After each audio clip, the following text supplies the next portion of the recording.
एक दिन थुंग थुंग अपनी बीवी और छोटे बेटे चिंटू के साथ ससुराल से घर लौट रहा था। सफर लंबा था और धूप बहुत तेज थी। तभी चिंटू प्यास से परेशान होकर बोला, पापा, घर पहुंचने में और कितनी देर लगेगी? मुझे बहुत जोर की प्यास लगी है। थुंग थुंग मुस्कुराकर बोला, बेटा, प्यास तो सबको लगी है। तभी उसकी नजर कुछ दूर एक बड़े तालाब पर पड़ी। देखते ही तीनों तालाब के पास गए और जी भरकर पानी पिया। फिर घर लौट आए, लेकिन घर पहुंचते ही तीनों के पेट में अचानक तेज दर्द शुरू हो गया। दर्द इतना तेज था कि तीनों चिल्ला उठे, लेकिन अगले ही पल उनका पेट गुब्बारे की तरह फूलने लगा। ये देखकर थुंग थुंग घबरा गया, पर किसी को कुछ समझ नहीं आया। थोड़ी ही देर में पूरे गांव को इस बात का पता चल गया। सब लोग थुंग थुंग के घर के बाहर जमा हो गए। थुंग थुंग रोते हुए सबको बताता है, सुबह तक सब कुछ बिल्कुल ठीक था, लेकिन जैसे ही हमने उस तालाब का पानी पिया, तब से हमारे साथ ऐसा हो गया। लेकिन किसी ने उसकी बात पर यकीन नहीं किया।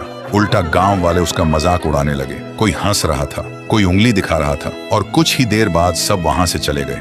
पर अपने दर्द और अपने परिवार की बेइज्जती ने थुंग थुंग को जवाब ढूंढने पर मजबूर कर दिया। फिर शाम के वक्त लोगों से छुपकर वह अकेला दोबारा उसी तालाब के पास आया और जोर से चिल्लाया, आखिर हमने तेरा क्या बिगाड़ा है?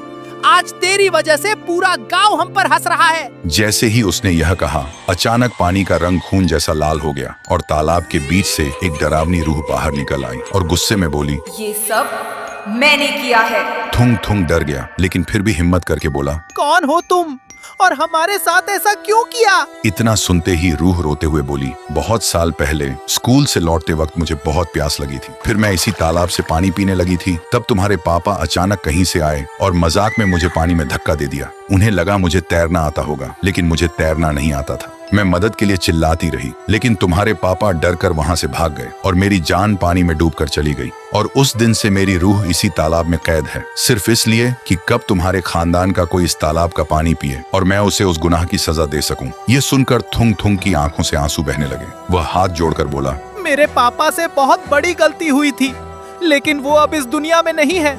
उनके गुनाह की सजा हमें मत दो।